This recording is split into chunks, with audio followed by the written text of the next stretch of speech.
पुढली घडामोड अशी की साताऱ्याच्या सावरी गावात सापडलेल्या ड्रग्जवरून राजकीय आरोप प्रत्यारोप सुरू झालेले आहेत आणि या प्रकरणात एकनाथ शिंदेंचा संबंध नाही, जाणीवपूर्वक शिंदेंचं नाव आणत बदनामी करण्याचा प्रयत्न सुरू आहे असं म्हणत फडणवीसांनी विरोधकांच्या आरोपांना प्रत्युत्तर दिलं।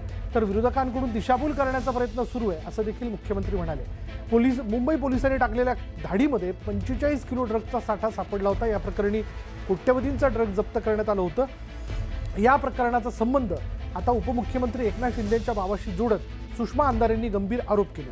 त्यावरून राज्यात राजकारण सुरू झालं।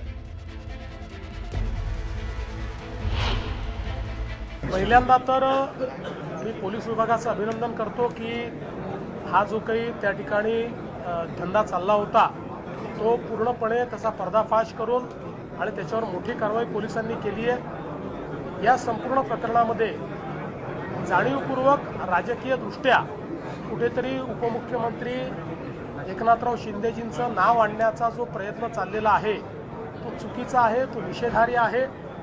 कुठल्याही पद्धतीनं आत्तापर्यंतचे जे काही एव्हिडन्सेस आहेत त्यात त्यांचा किंवा त्यांच्या परिवाराचा या ठिकाणी कुठलाही संबंध दुरान्वयानेही आलेला नाही। त्याच्यामुळे मला असं वाटतं की कुठेतरी दिशाभूल करून अशा पद्धतीनं पात्रानं संबंध जोडायचा हे काही योग्य नाही आहे। या संदर्भात पूर्ण चौकशी आम्ही करतो।